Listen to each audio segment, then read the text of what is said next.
Haleluya, mtakatifu wa Israeli, watu wa milki ya Mungu, watangazao na kuzieneza sifa za Bwana ulimwenguni mote, kama ilivyoandikwa ya kwamba tazama, na habari njema za ufalme wa Mungu zitahubiriwa katika ulimwengu wote, na hapo ndipo ule mwisho utakapokuja. Jina la Mungu aliyewainua watu hao kwa ajili ya kuzitangaza sifa za Bwana katika ulimwengu wote, na neno la Mungu likaenea kama mchanga wa bahari. Jina hilo lipewe sifa, jina hilo litukuzwe, na sio jina lingine, ni la Bwana wetu Yesu Kristo, ambaye Baba alimfunulia naye akamtuma malaika kwa mkono wa malaika kumfunulia mtumishi wake pia Yohana habari ya mambo hayo yaliyopo, yajayo na yatakayokuja baadaye. Hii ni sauti ya mtu aliye nyikani, tukitengeneza nyikani njia kuu ya Bwana Mungu wetu, na tukinyosha mapito yake, na kila bonde likijazwa, na kila kilima na kilima kikishushwa, na pale ambapo umepindishwa usijue majira haya ni majira ya matengenezo, basi nimetokeza ili nipate kukupa akili, upate ufahamu ya kwamba huu ni wakati ambao umekusudiwa, na ni wakati ambao watu wamepewa kutengeneza njia zao na matendo yao ili Mungu apate kuwakalisha salama.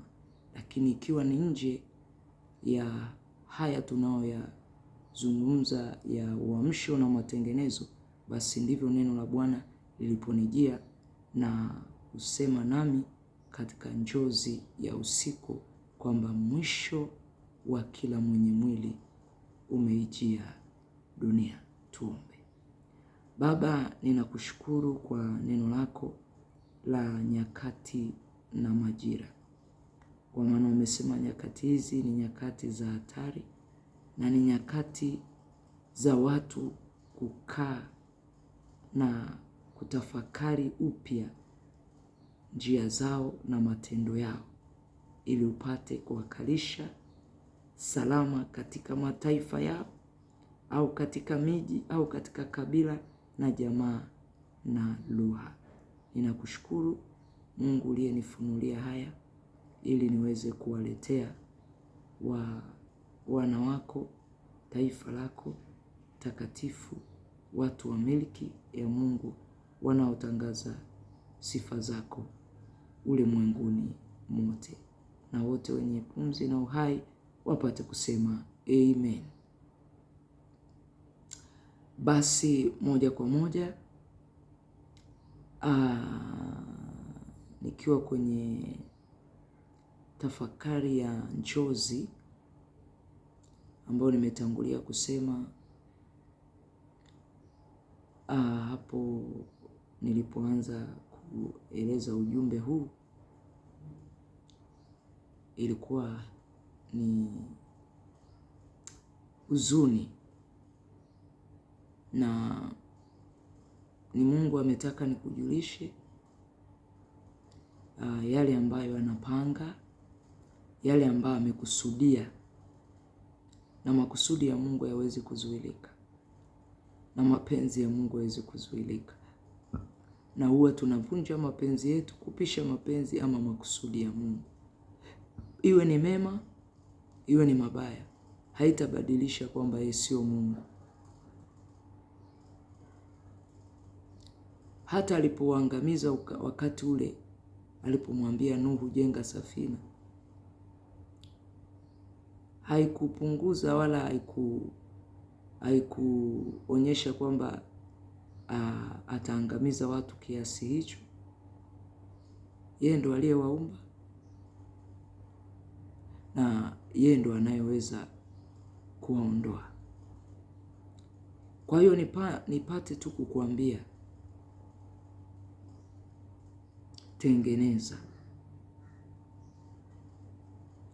tengeneza, kwa maana umekuja mwisho wa kila mwenye mwili. Hivyo nitakupa uthibitisho wa vifungu elekezi vya sheria ya ufalme wa Mungu vinavyoelezea sababu zilizopelekea Mungu kutaka kuachilia adhabu ya kila mwenye mwili hapa duniani. Hivyo twende moja kwa moja ufuatilie kuanzia mwanzo hadi mwisho. Na ninajua wengine hawataweza kufuatilia au wengine hawatataka kumaliza ujumbe huu. Anza ujumbe kuanzia mwanzo hadi mwisho. Kwa maana pia nimewekwa katika ncha mlango huu wa chaneli hii wa YouTube hii kukutangazia mambo ambayo najua hutayapenda. Maana yamkini wengi wamependa wahubiriwe yanakuja mema, lakini kila mmoja angalie mema kwa kipi, ikiwa kila mwanadamu amejaribia njia yake. Mema kwa kipi, ikiwa watu wamemsahau muumba wao kwa kiasi au kwa muda mrefu sana. Na hata anapotuma watumishi wake hao manabii asubuhi na mapema ili wakusanye kama vile kuku wakusanyavyo vifaranga vyao, watu hawataki. Watu hawataki tena mahubiri kabisa ya matengenezo, ambao Mungu anawatuma watu kwenye ncha za milango ya mikoa mbalimbali, katika nchi mbalimbali, katika mataifa mbalimbali, lakini watu wameshupaza shingo. Watu wamekuwa na mioyo migumu, mioyo ya jiwe, mioyo isiyopondeka wala isiyotetemeka inaposikia neno la Mungu. Naye anasema, na mtu atakayemtazama ni huyu anayesikia neno lake na kutetemeka. Ukiwahubiria watu wanakuambia anatoa mahubiri ya kutupa taharuki, anatupa mahubiri ya kututia hofu. Sio hofu, ni uhalisia.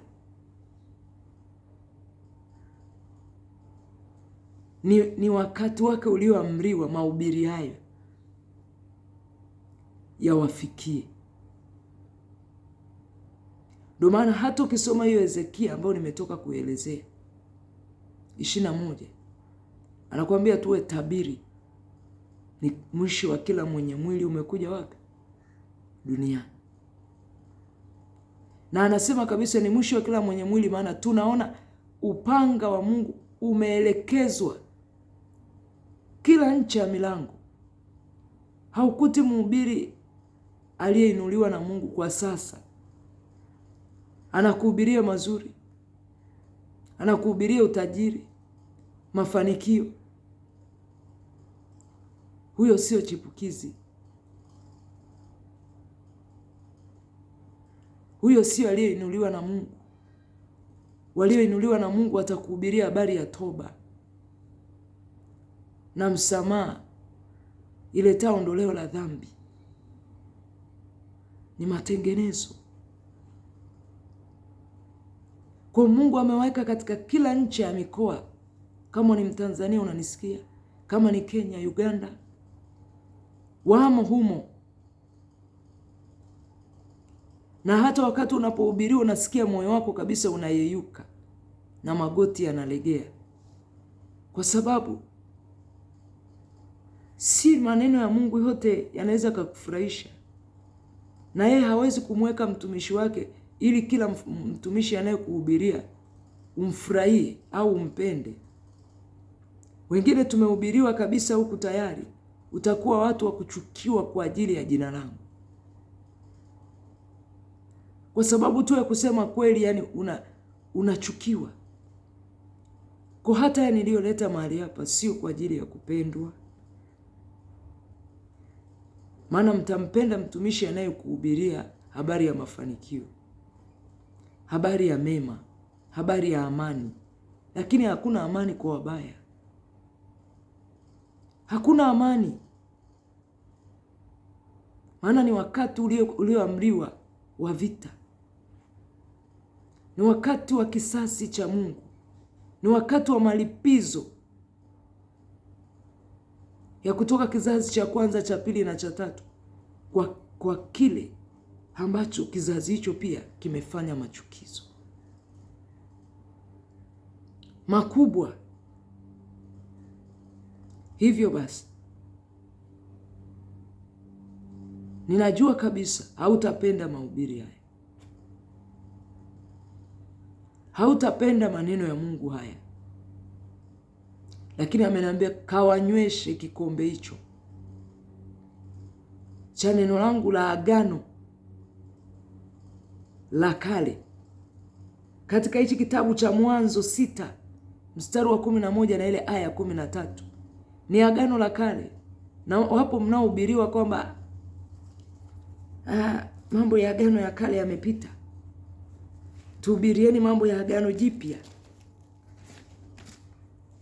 Wakati Torati asili yake ni mambo ya rohoni, na wanadamu ni watu wa mwili. Torati ni msingi. Kitabu cha Mwanzo cha agano ni msingi wa kanisa pia. Ni maneno ya msingi sana ambayo mwanadamu lazima ayajue, lazima ayafahamu. Kwa kitabu hichi cha Mwanzo, hata Biblia inasema kitabu hichi cha Torati kisitoke wapi? Kinywani mwako. Ya tafakari. Kwa kuna watu wanapenda sana wakisikia Mungu anatoa maelekezo ya kitabu cha agano la kale, wanakuambia ni mambo ya zamani hayo, mambo sio ya Wasabato. Sasa ina maana Biblia imewekwa kwa ajili ya Wasabato au imewekwa kwa ajili ya watu wote?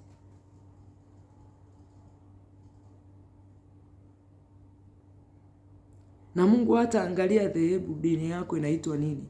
Hata angalia ulifata ulichoambiwa katika hilo dhehebu ulilo au ulojiunga au lilopo.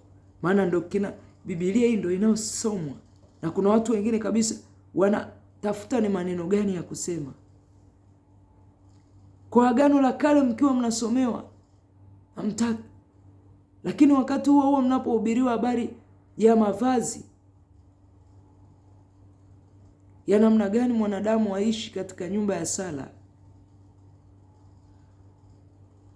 mnasema nyumba ya Mungu ya sala kwa tusile.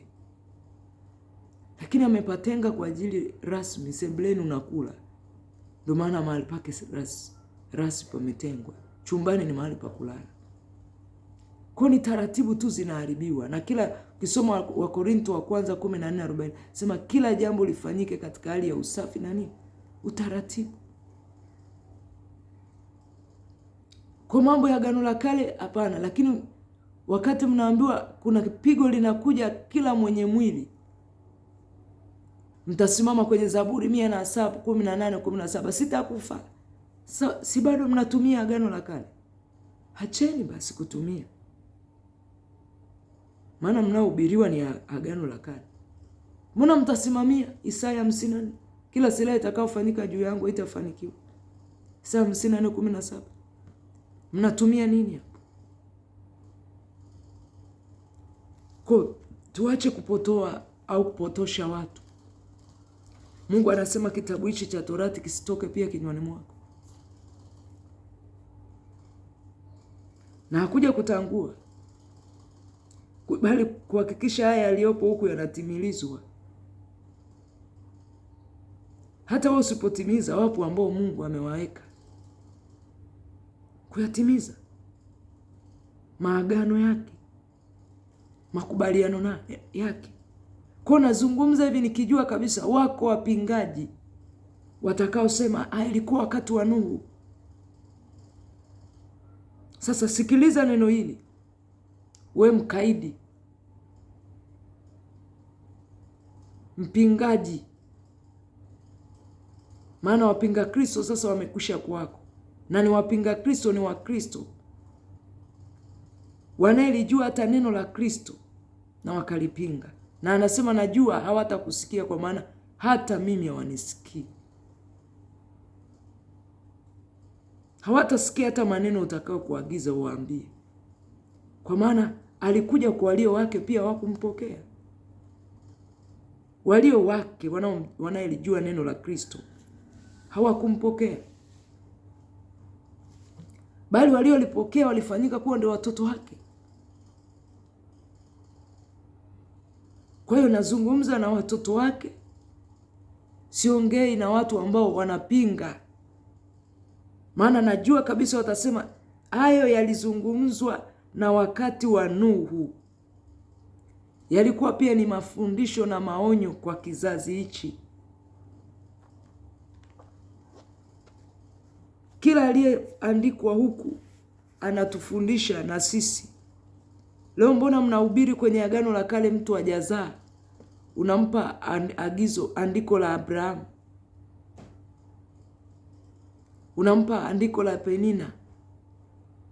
Pia na hayo miache, kwa sababu mnasema anaongelea mambo ya Agano la Kale.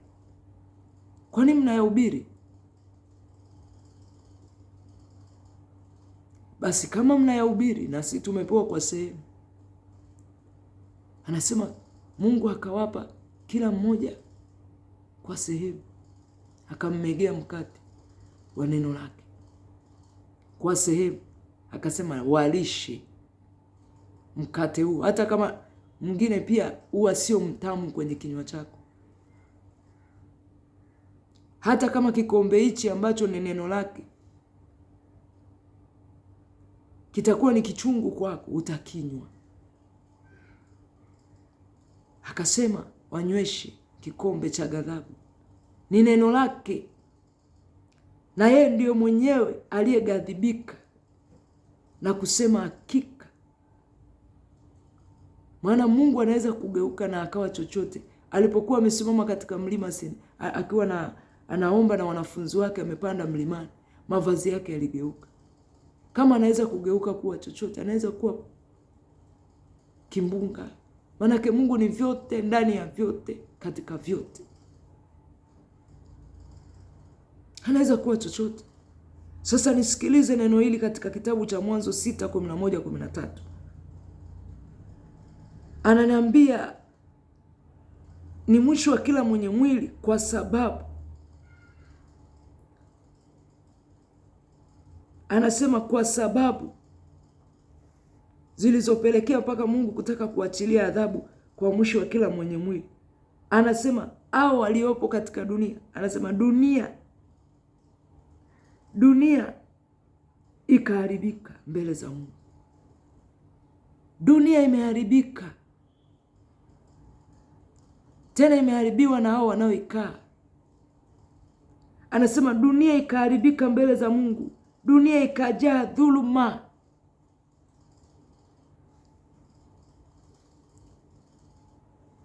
Kwa hiyo dunia kuharibika au dunia kuharibiwa, mnasema imeharibiwa kwa maporomoko ambao eti mnadai mabadiliko ya tabia za nchi.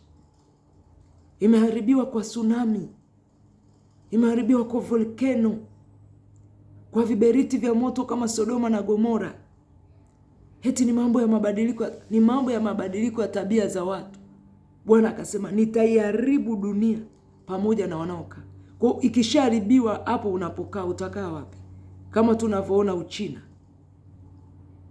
mvua inaonyesha hivi sasa tunavyozungumza, wanakaa wapi? Na huko anakuambia unapokimbia, anasema unapokimbia utakutana na nyoka. Wanajikuta wanatunza, wamehifadhi, wamejengea na magala ya kuhifadhi, mahali pa kuhifadhi nyoka. Lakini mahali pa kujenga kuhifadhi watu wa Mungu wakae mahali hapo hamna. Lakini nyoka hao wanawauma. Hao wamegeuka kuwa silaha. Anasema dunia ikaharibika mbele za Mungu, dunia ikajaa dhuluma. tukizungumzia dhuluma makanisani, tukizungumzia dhuluma kwenye mataifa, serikalini, ni nyingi sana. Dhuluma, unadhulumu kiwanja cha mjane, na unajua kabisa mwanadamu hudumu. Anakuambia mwanadamu aliyezaliwa na mwanamke siku zake sio nyingi na zimejaa taabu. Kwa tunaona Biblia inasema dunia ikajaa dhuluma. Watu wanadhulumu kiwanja cha jirani. Mtu anadhulumu nafasi ya mtu. Anatisha hata maisha ya mtu kwa ajili ya nafasi ya mtu. Kanisani watu wamedhulumu. Unapokea sadaka ya mtu lakini humwambii ukweli. Humwambii jinsi alivyoharibika. Humwambii jinsi ambavyo amefanyika kuwa machukizo kwa kusahisha uumbaji wa Mungu. Kwamba nywele za Mungu sio nywele, anamsahisha kwa kuweka nywele nyingine. Kope, kucha bandia. Kuni kufanya uumbaji wa Mungu au muda aliyotoa kwa ajili ya kuumba mwanadamu ulikuwa sio kitu. Na ile hali kila kitu Mungu akakiumba akakiona kuwa chafaa na kupendeza. Na hakuna yoyote ambaye Mungu alimdesign asimkubali. Iwe kipofu, iwe kiwete, iwe kiziwi, iwe mweusi Mwafrika, iwe mwenye kipilipili, iwe mwenye umbile alilolitaka yeye, iwe wanadai wengine si umbo saa 6, si saa machuchu saa 6, si wengine saa ngapi, vyovyote vile, lakini ni uumbaji wake. Kwa unapokuwa unamcheka ama unamdhihaki mtu ambaye amekosa chochote kiwa pua au nini, hapo ni kusuta uumbaji wa Mungu. Hapo ni kucheka uumbaji wa Mungu. Hapo ni kusaisha. Na wachungaji mlioweka sasa kuwafundisha watu kweli, kuambia kwamba Mungu aliwakamilisha, hamjasimama katika kweli ili wapate kuwa huru. Utafundishwa hiyo kweli, utaambiwa hiyo kweli, na hiyo kweli itakuweka huru. Manake leo mtu amekosa kweli kwamba Mungu alikuumba kwa jinsi ya ajabu na isiyoelezeka. Jiamini kwa ngozi yako. Hawezi kutoka nyumbani bila kupaka makeup. Huko sio kujiamini. Lakini wachungaji wangesimama kuambia watu, Mungu alikuumba kwa jinsi ya ajabu. Wewe na ngozi yako adimu, mweusi, ambao kila mtu anaitafuta Mwafrika. Leo Afrika wasingejichubua.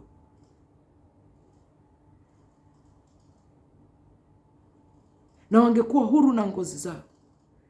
Wangekuwa huru na nywele zao, hata za kipilipili. Lakini leo mtu anaambiwa mwanamke kujipamba. Mungu hamaanishi mapambo ya nje. Akasema mtavua mapambo yenu. Mtavua na pete masikioni, hereni na vikuku. Kasome Isaya 3:16 yote. Badala ya nywele zilizosukwa vizuri kutakuwa na upaa. Na utakuwa huru tu. Na utakuwa unajisikia tu huko sawa. Watu hawajaambiwa ukweli, ndio maana wajikubali. Hajaambiwa Mungu amekudesign mfupi na ana sababu ya kukudesign mfupi. Kwa maana kitabu kitakatifu cha Warumi 9:20 nasema, la sivyo wewe binadamu, wewe unani unayemjibu Mungu? Je, kitu kilichomuumba au kiambie kwa nini umeniumba hivi? Anakuambia, je, mfinyanzi ana amri juu ya udongo? Akafanya fungu moja kuwa fungu la heshima na lingine sio la heshima, kwamba Mungu anajua kuna watu wengine amewaumba kwa jinsi alivyotaka yeye, kwa design aliyo design yeye, ili waonekane kana kwamba wajakamilika viungo, viwete, vipofu, ili kazi ya Mungu idhihirishwe ndani mwao, ili Mungu atukuzwe, kwamba hata kumbe hata kiwete Mungu anamtumia,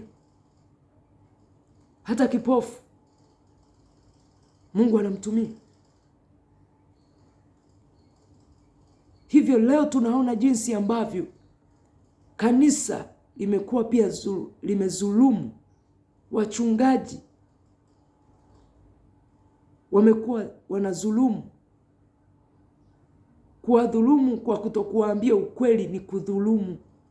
Ukimwambia ukweli, huo ukweli utamweka huru, kwamba hakuna mahali popote Mungu wewe amekuchukia. Hakuna mahali popote Mungu alikuwa amechoka kukuumba. Alitaka kuweke hivi kwa ajili ya nini? Ya utukufu wake. Akasema yupo mwanamke mmoja akaoji katika kitabu cha Bila Kukosea, kati ya Petro au Warumi. Akasema, je, ni baba yake alitenda dhambi au ni mama yake? Maana alizaliwa kiwete. Akasema hapana, baba yake hakutenda dhambi wala mama yake hakutenda dhambi. Ni ili kazi ya Mungu idhihirishwe ndani ya mtoto kiwete. Tukihubiri hayo, hata ukapata sadaka huyo mtu, sio dhuluma. Yaani mnakula pia sadaka zao na huku mnawadhulumu, amwambii ukweli. Unaambia umependeza kwa usahishaji wa kazi ya Mungu. Kwa kuweka kucha bandia ndio unamwambia umependeza. Kwa kuweka kope bandia. Kuamua kujichubua, kubadilisha ngozi ambayo Mungu anasema yeye ni designer wa madesign. Wengine wamewadesign warefu, wengine wa China wana nywele zao fupi, wengine ndefu, wengine wa Afrika nywele za kipilipili. Kila mtu kwa jinsi yake, kila mtu kwa namna yake, mfupi, mrefu. Na ukaambia Mungu anakukubali. Mungu amekuumba hivyo akiwa na madhumuni, akiwa na sababu zake, akiwa na malengo yake. Unampa huyo mtu, anakuwa huru. Lakini Mungu anasema dunia imeharibika, dunia ikajaa dhuluma. Mungu akaona dunia na tazama imeharibika, maana kila mwenye mwili amejiharibia njia yake duniani. Kila mwenye mwili ameharibu njia, ameharibu njia ya Mungu ya kweli, ameharibu ngozi nyeusi ya Mungu ya kweli, kope za Mungu za kweli, kucha. Yeye ndio njia ya kweli na uzima. Kwani usikae umwambie mtu kweli ndio kucha? Huu ndio uumbaji wa Mungu.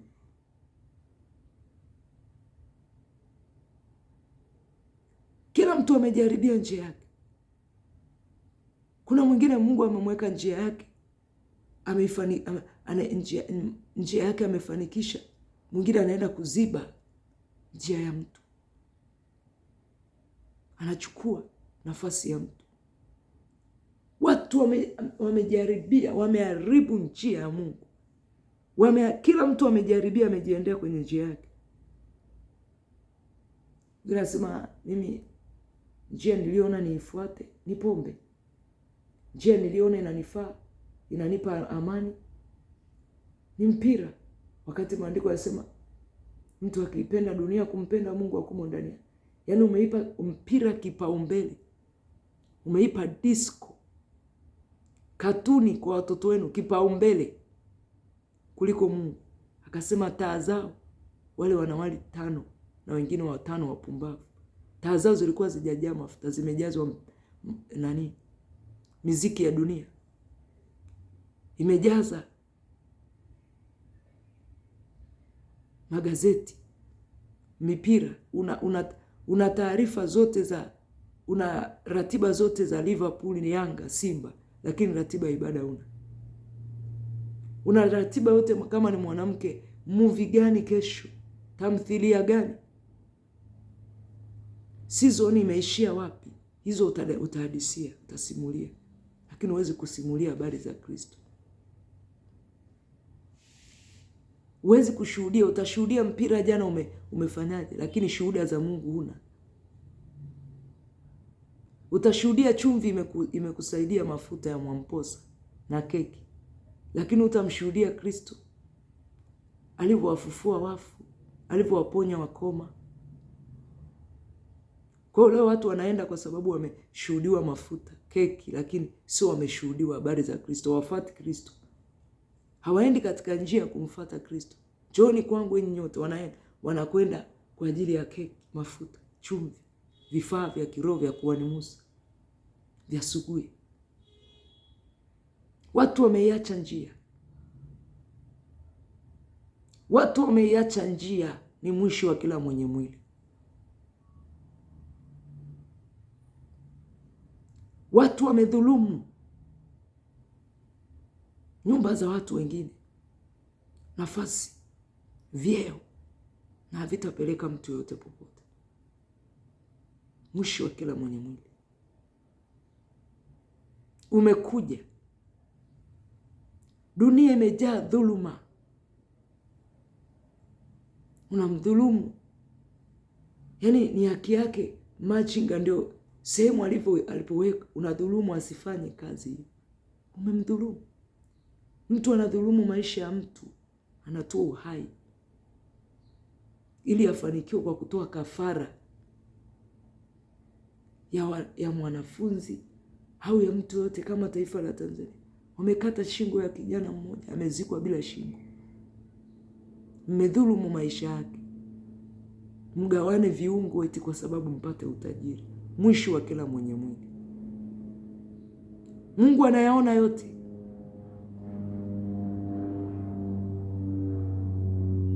Mungu anayaona yote. Umedhulumu mtu ambaye umempa kazi, ajira nyumbani kwako, haumpi, au kazini haumpi baada ya kutoa yake, unamdhulumu. Au mlokole ameamua kukopa na sio taratibu za mlokole kukopa. Amesema akopae ni mtumwa akopeshaye. Unasema nenda polisi, sikulipi. Dhuluma. Wafanya biashara mnadhulumiana. Viongozi wa dini, serikali, mnadhulumiana. Unamwahidi utatumika kwenye kazi ya Mungu, mwishowe tutakusapotia, tutakusomeshea watoto, tutafanya namna nyingi. Unamdhulumu. Unatumia utumishi wake bila ajira, bila ujira. Kumradhi, ni bila ujira. Hiyo ni dhuluma. Leo watu wanaoongoza, wanaowasaidia waimbaji wa nyimbo za Injili, hawa ambao unakuta kabisa. Kuna siku nikaonyeshwa mwanamama Rose Muhando. Maono haya yalikuwa magumu sana kwangu, kama vile anasafiri. Lakini anaposafiri, vitu ambavyo namuona mwanamama huyu Rose Muhando, ambao tunamuita ni malkia wa nyimbo za Injili hapa Tanzania. Yaani maisha alionao ni duni, kwa sababu ya watu ambao wanaweza wakawa wanasema wanasimamia kazi zake au kazi za waimbaji yoyote hata nje ya yeye. Wamezulumu vibaya mno. Paka anasafiri, mimi ananiambia naomba unichagulie nisafiri na kitu gani. Naona furniture hata alizonazo ni za zamani. Za zamani sana. Paka najiuliza, husi mwimbaji maarufu? Hao maproducer mmekuwa wezi, mmejaa dhuluma. Mungu ameweka uimbaji ndani yake ili kupitia hicho aweze kukidhi mahitaji ya nyumba yake na familia yake. Leo unamdhulumu. Watoto wale wapi? alipeje kodi labda? Au Mungu atukuzwaje kwa injili ya uimbaji? Maanake uimbaji ni injili wanahubiri. Mungu atukuzwe kwamba Mungu naye anawanufaisha, anawafanikisha wanaomtumikia, hawawezi kubaki maskini, anawabadilishia maisha. Na ndivyo Mungu alivyo unapomtumikia. Hamna kazi ya Mungu ya kumtumikia yenye hasara. Anasema sio ajabu kwenu wakachuma, ninyi mkachuma vyao vya roho na wao wakachuma vyenu vya mwili. Lakini bado kuna dhuluma. Kuna dhuluma kwa wanaosimamia nyimbo za waimbaji wa nyimbo za injili. Dhuluma. Hapo nimejaribu kuhusia huko kwenye madini. Dhuluma. Wale wadogo wadogo, wachimbaji wadogo wadogo, dhulumu kweli kweli. Wanasiasa wadogo wanaochipukia wanadhulumiwa nafasi zao. Leo unakuta tuna waimbaji au wanao wachungaji ambao ni wakubwa, wanapojua machipukizi wanawadhulumu, kuwakandamiza, kuwazuia, yani ili wasitokeze, ili wasijulikane. Yani atasimama kwa namna yoyote ile aseme mimi ndo niliyetumwa. Dhuluma. Hao mwingine amefanya kazi ya Mungu, amejenga nyumba, amepata na eneo kubwa la kiwanja miliki yake, amewekeza hata mifugo. Unajikuta taasisi ya dini ambayo wametoka chini ya si wanasema chini ya mwavuli, si ni mwavuli vyovyote vile, chini ya mchungaji fulani wa taasisi. Unaweza ukakuta kama madhehebu kama Lutherani, Katoliki, labda Anglikana, Pentekoste, Assembly of God, Ufufuo na Uzima, sijui TLG wapi. Mnawadhulumu. Mnadhulumu mtu ambaye amejitafutia eneo la kuweka kiwanja au kuweka hema ya kukutanikia, kwa sababu tu mmo katika uwezo, mna mabavu. Unakuja unamdhulumu. Mwisho wa kila mwenye mwili.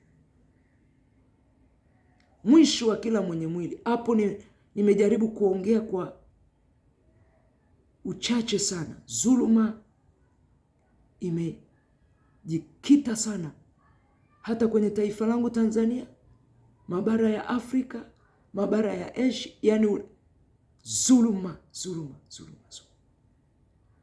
Na madhehebu ya dini yamekuwa na dhuluma. Watu huwezi ukawahubiria ukweli.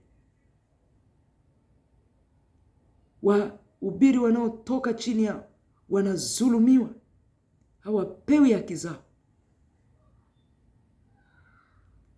hawapewi madai yao. Dhuluma imejaa dunia.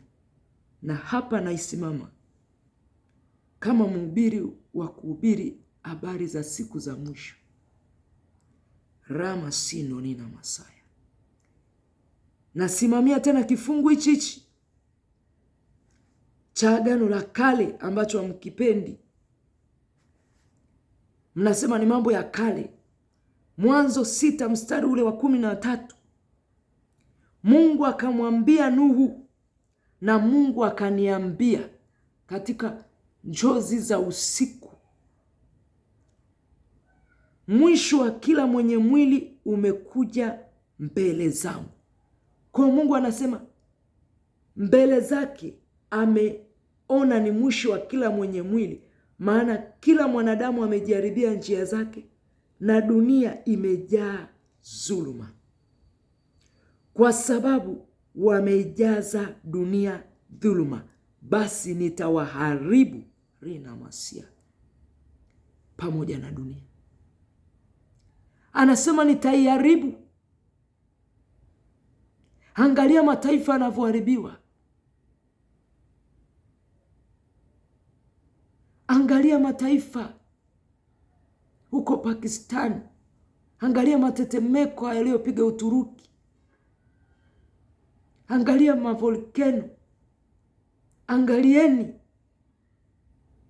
matetemeko, mvua zinazonyesha hata Uchina sasa. Watu wanasema Mungu alifanya agano na Nuhu, hata garikisha tena dunia imehifadhiwa kwa ajili ya moto na nini. Tuangalie mvua kama hiyo iko China. Je, anasema nitaiharibu, basi nitawaharibu. Anasemaje? Basi kwa sababu wameijaza dunia dhulma, basi nitawaharibu pamoja na hiyo dunia, ili wasipate pa kukaa.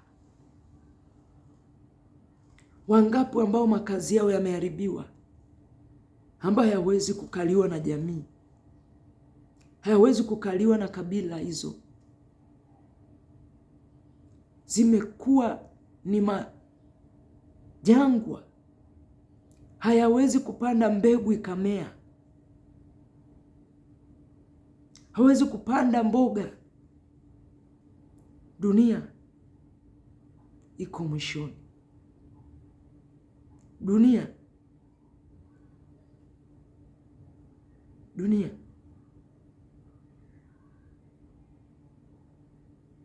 imevunjika vipande vipande. Dunia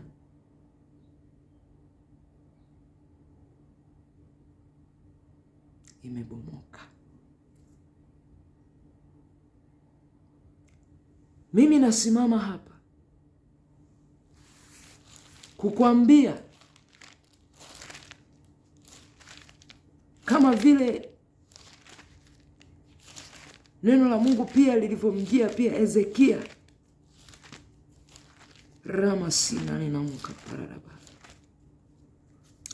Ezekia 7:2.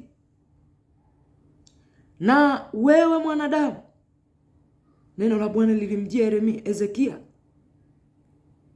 na wewe mwanadamu, Bwana Mungu aiambia hivi, nchi ya Israeli ni mwisho umezijia pembe 4 za nchi. Mwisho umejia pembe 4 za nchi. Dunia ina pande kaskazi, kusi, mashariki, magharibi. Mwisho umejia pembe 4 za nchi. Sasa mwisho huu unakupata, ewe ukae dunia, nami nitakuletea hasira yangu, nitakuhukumu sawasawa na njia zako. Tumesoma huko, wanadamu wamejaribia, kila mtu amenenda kwa njia zake. Na hapa anatuambia, nami nitakuhukumu sawasawa na njia zako. Hivyo tunatembea katika hukumu kulingana na njia. Nami nitakupatiliza machukizo yako yote. Jicho langu halitakuachilia wala sitaona huruma, bali nitakupatiliza njia zako na machukizo yako yatakuwa katikati yako, nanyi mtajua kwamba mimi ndimi Bwana. Ezekia 7:5. Bwana Mungu asema hivi, jambo baya la namna ya pekee yake, angalia linakuja duniani.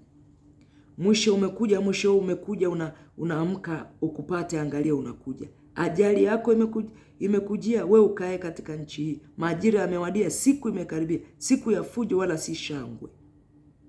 Basi hivi karibuni nitamwaga ghadhabu yangu juu yako, nitazitimiza hasira zangu juu yako, nami nitakuhukumu sawasawa na njia zako, nami nitakupatiliza machukizo yako yote. Jicho langu halitaachilia wala sitaona huruma, nitakupatiliza njia zako na machukizo yako yote yatakuwa katikati yako, nanyi mtajua kuwa mimi Bwana napiga.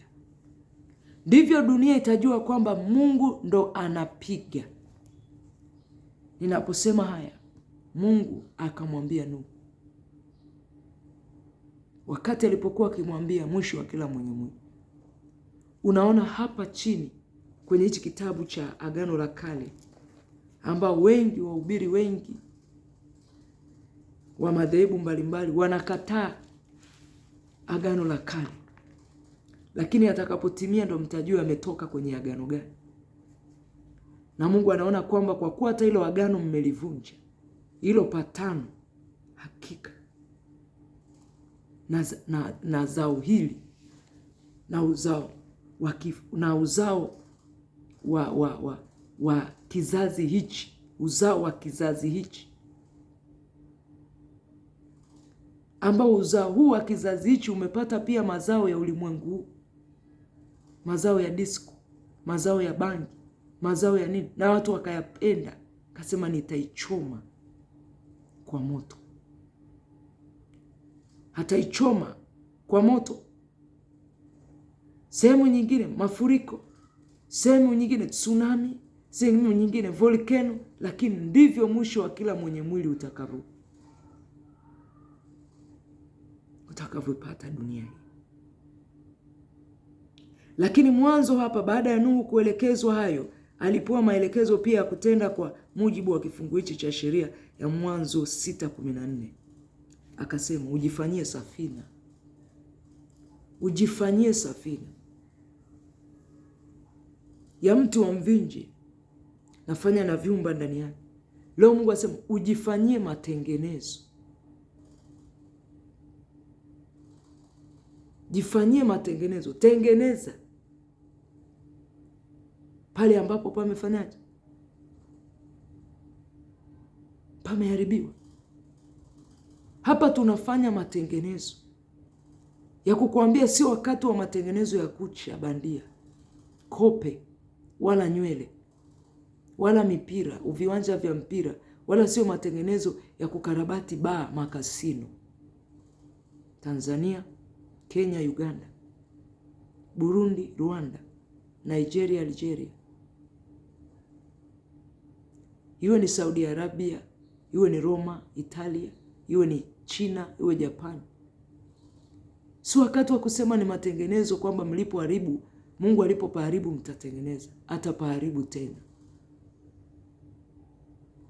Ni matengenezo ya mioyo ya watu, maana mioyo imejaa choyo. Dunia imejaa shuhuda za uongo, mioyo, matukano, ushuhuda wa uongo, wivi, uasherati, uzinifu, kutokutulia na Mungu kwa kuweka vitu bandia. Huo unaitwa uzinifu, unaitwa ukahaba. Kwa tengeneza, umwambie Mungu, leo nimekubali kukupokea wewe Bwana wangu peke yake. Usije ukapokea vitu vya Mchina, huku umempokea Bwana Mchina na huku umepokea Bwana Mungu. Umepokea makalio ya Mchina na huku unasema nakupokea wewe Bwana uwe mwokozi wa maisha yangu. Huku una Bwana Mchina tena, ambaye ndo unaona ukiweka kitu chake ndo unakuwa huru, na unajiona kama nimekamilika, na huo sio ukweli. Tengeneza, ni mwisho wa kila mwenye mwili. Umekuja dunia, na waliokubali kutengeneza wakati ule wa Nuhu walikuwa watu 8. Wakakubali kuisikia sauti, wakakaa katika hali ya matengenezo yao na nyumba zao na watoto wao. Mungu akawakalisha salama ndani ya safina. Na matengenezo ya sasa, toba, zaeni matunda yapasao toba. Maana shoka limekwisha kuwekwa juu ya mashina yote, limewekwa juu ya dunia yote. Kila mtu asiyezaa matunda mazuri, iwe ya midomo, iwe matunda ya serikali, yani umeitwa kuwa serikalini, iwe dini, ni kukatwa. Matunda. Mungu akaona mtini kwa mbali, umezaa, lakini anaona pia dhuluma makanisani, dhuluma kwenye jamii, kwenye koo, familia, wajane wanapobaki baada ya ume zao kutangulia mbele za haki.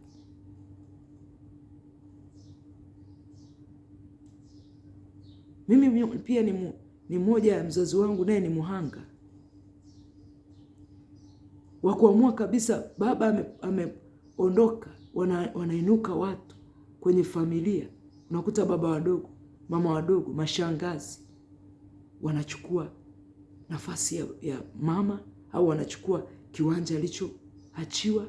Na hata sasa tuko katika hali ya sintofahamu ya hata nyumba ambazo tumeachiwa na baba, tumezaliwa pale, wanasema sio ya kwetu. Lakini hata ukienda kwenye utetezi wa haki za binadamu, nako kumejaa dhuluma. Wanaangalia una nini ili wakutetee.